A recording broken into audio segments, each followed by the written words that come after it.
आदित्य के आने से हमारा जो डवाली विधानसभा क्षेत्र है, जहाँ इसने मेहनत करी है, वहाँ लगातार लोगों की एक भावना थी कि हमें इकट्ठा होना चाहिए और यहाँ की जिम्मेवारी इसको सौंपनी चाहिए।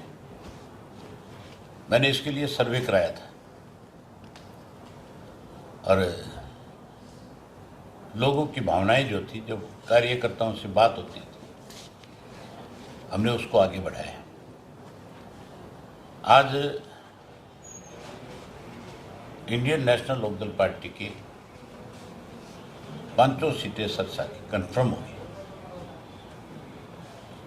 डवाली से कल आदित्य नॉमिनेशन फाइल करेगा, चौटाला साहब स्वयं नॉमिनेशन फाइल कराने जाएंगे और आज हजारों लोग जो है, जिनके साथ लगातार ये संपर्क कर रहा था, जिनसे मिल रहा था, जिनके काम किए, वो सारे आए हुए थे और सब लोगों ने बहुत खुशी जाहिर करी इस बात की कि हमारी मेहनत जब रंग ले आएगी। मुझे बहुत भरोसा है डवाली के लोगों पे। हमारे साथ डवाली के लोगों का राजनीतिक रिश्ता नहीं है, हमारे और डवाली के लोगों का रिश्ता सामाजिक और पारिवारिक है। लोग खूब खुल करके समर्थन देंगे, आशीर्वाद देंगे और बहुमत के साथ जिताएंगे। आज ही जो वहाँ की वीडियोग्राफी आप लोगों ने करी है, जो तुम दिखाओगे अपने सोशल मीडिया से, इलेक्ट्रॉनिक मीडिया से, तो जो कोई चुनाव के मैदान में घूम रहे हैं, जो कोई सहारा ले रहे हैं हमारे नाम का, आज उनकी असलियत सब लोगों के सामने आ जाएगी। कुछ लोगों ने तो माफ़ी मांगनी शुरू कर दी लोगों से कि हमारे से बड़ी भूल होगी, गलती होगी, हमें माफ़ कर दो। उन लोगों को इसलिए माफ़ी नहीं मिल सकती कि उन्होंने चौधरी देवीलाल की भावनाओं के साथ खिलवाड़ किया। वो स्वार्थी थे, केवल अपनी जेब भरने के लिए भारतीय जनता पार्टी के साथ खड़े हो गए थे और उन्होंने बहुत लूटने का काम किया था। ये हर आदमी को पता है इस बात का। अब तो लोग इंतजार कर रहे हैं कि किस दिन 6 तारीख 5 तारीख आए, वोट डालने का दिन आए, उस दिन तसल्ली करा देंगे, पूरा बैम निकाल देंगे। आप कब नॉमिनेशन भरोगे? मैं 12 तारीख को, मेरा 12 को नॉमिनेशन है। हम कल अपनी सारी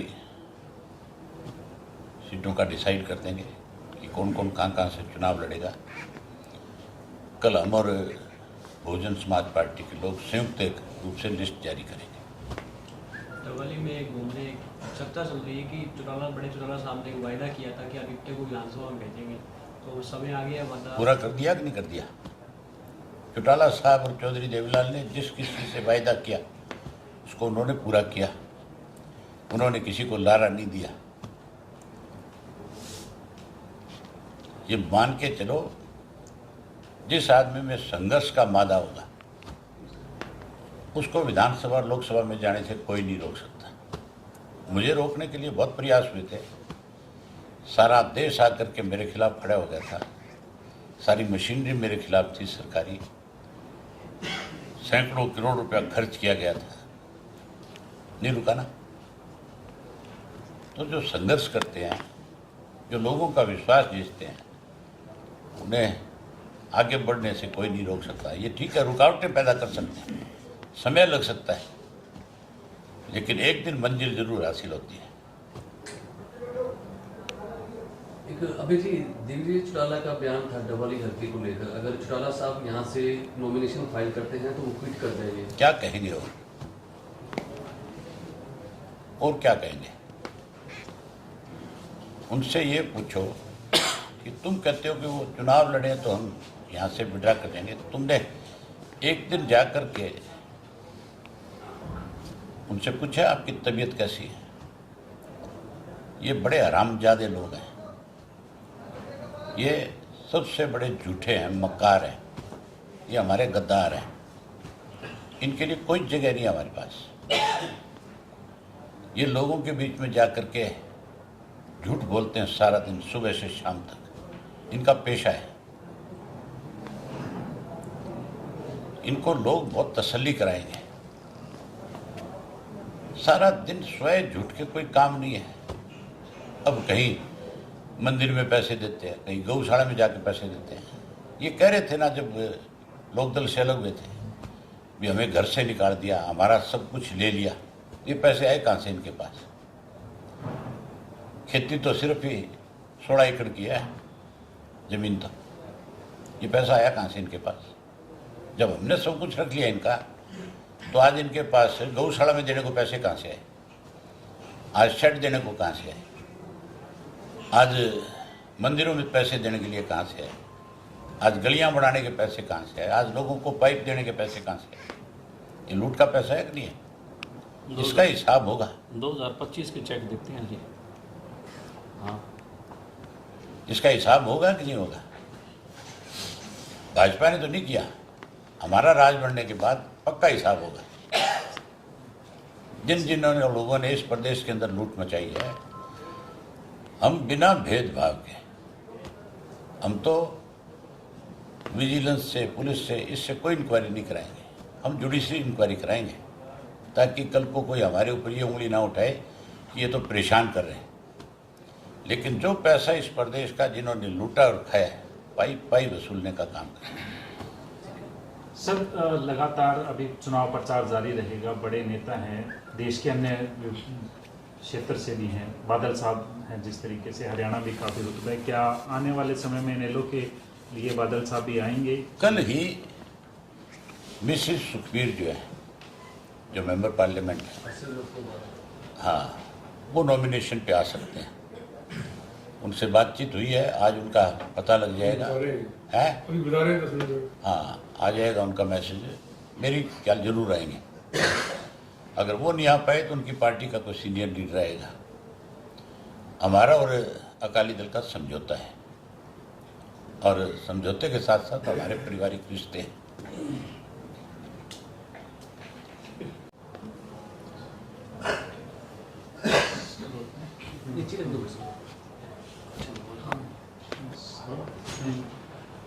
अभी जी क्या कहेंगे, आदित्य चौटाला वापस इनेलो में शामिल हुए हैं, कितना बड़ा कुनबा बड़ा है? हमारा परिवार तो बड़ा था ही हमेशा ही, लेकिन भारतीय जनता पार्टी और कांग्रेस पार्टी, दोनों पार्टियों की एक सोच रही है कि जो भी कोई राजनीतिक घराना मजबूत है, उसको कैसे कमजोर किया जाए, उसमें कैसे डेंट डाला जाए। ये नई बात नहीं, ये पुराना चलता आ रहा है। कांग्रेस पार्टी ने सबसे पहले चौधरी रणजीत सिंह को हमारे से अलग करके चौधरी देवीलाल की ताकत को कमजोर करने का एक प्रयास किया। वो कामयाब नहीं हो पाए। उसके बाद आदित्य को बीजेपी ने अपने साथ लगाया और फिर हमारे परिवार को तोड़ने का एक प्रयास हुआ। उसके बाद इंडियन नेशनल लोकदल पार्टी, जो एक बड़ी ताकत बनकर के आ रही थी 2019 में, उसको कैसे कमजोर किया जाए, इसके लिए अजय सिंह को पार्टी से अलग कर दिया। और मैं हमेशा एक ही बात कहता था कि ये जो राजनीतिक दल है, जो राष्ट्रीय दल है, ये अपना फायदा लेने के लिए किसी को भी एक बार ताकतवर बना देता है, लेकिन फिर अपने स्वार्थ की पूर्ति के बाद उसके साथ बेईमानी करता है, धोखा करता है। रणजीत सिंह के साथ कांग्रेस ने धोखा किया। कांग्रेस ने टिकट नहीं दी, आखिर इंडिपेंडेंट लड़ना पड़ा। आदित्य के साथ भी बीजेपी ने धोखा किया है। इसने भाजपा के लिए बहुत काम किया। डबवाड़ी में बीजेपी का कुछ था ही नहीं, इसने उस पार्टी को खड़ा किया। लेकिन ऐन समय पे आकर के इसके साथ भी बहुत बड़ा भाजपा ने धोखा किया। अब क्योंकि हालात इस किस्म के हैं पूरे प्रदेश के अंदर कि भाजपा सत्ता से बाहर जा रही है और कांग्रेस भी सत्ता से दूर होती चली जा रही है। जैसे जैसे टिकटें बटेगी कांग्रेस की, भाजपा में भगदड़ है कि नहीं है? कांग्रेस में विस्फोट होगा, लावा फटेगा। जुलाना की टिकट ले लो आप, जुलाना के अंदर एक ऐसे व्यक्ति को टिकट दे दिया जो खिलाड़ी तो बहुत बड़ी थी, हम उसको बहुत सम्मानित करते थे, हमारा सम्मान था देश का। लेकिन कोई भी जब तक खिलाड़ी रहता है तब तक वो सबका प्रिय है। जब वो किसी राजनीतिक दल में चला जाता है उसके बाद वो सिर्फ एक दल का बन करके रह जाता है। वहाँ 80 लोगों ने फार्म भर रखे थे कांग्रेस की टिकट के लिए।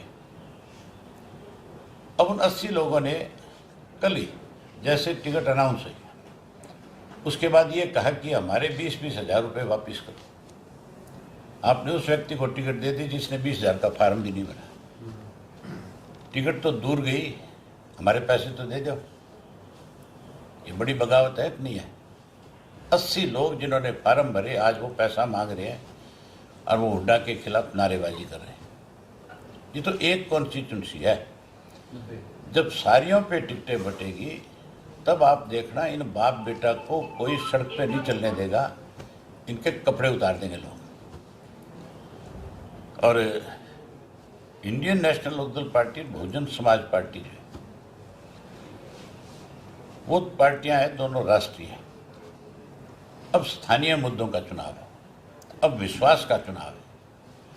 पूर्ण सत्ता में आने के बाद ज़्यादा सुविधा दे सकता है, इस बात का चुनाव है।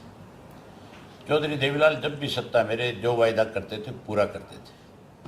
चौधरी ओम प्रकाश चौटाला ने 5 साल के अंदर सरकार आपके द्वार कार्यक्रम के तहत बहुत सारी सुविधाएं दी थी। बिना भेदभाव के सबको रोजगार दिया था, बिना भेदभाव के हर डिस्ट्रिक्ट में काम किया था। आज लोगों का विश्वास फिर हमारी पार्टी की तरफ बढ़ा है। आज हालात इस किस्म के हैं कि इन दोनों पार्टियों में से कोई पूर्ण बहुमत के साथ नहीं आएगा। हम 20 से 25 सीट जीतेंगे और सारी ताकत हमारे हाथ में रहेगी। किंग मेकर बनेंगे? नहीं, किंग मेकर नहीं बने, किंग बनेंगे। जो किंग मेकर बने थे आज हाशिए पे आ गए कि नहीं आ गए? हमने कभी किंग मेकर की भूमिका नहीं निभाई। चौधरी देवीलाल सीधे मुख्यमंत्री बने थे और चौधरी ओम प्रकाश चौटाला भी किसी मंत्रिमंडल में शामिल नहीं हुए थे। मैं भी किसी के दरवाजे पे नहीं जाऊंगा, बनूंगा तो मुख्यमंत्री बनूंगा, नहीं विपक्ष में बैठ करके लोगों की आवाज़ बढ़ूंगा।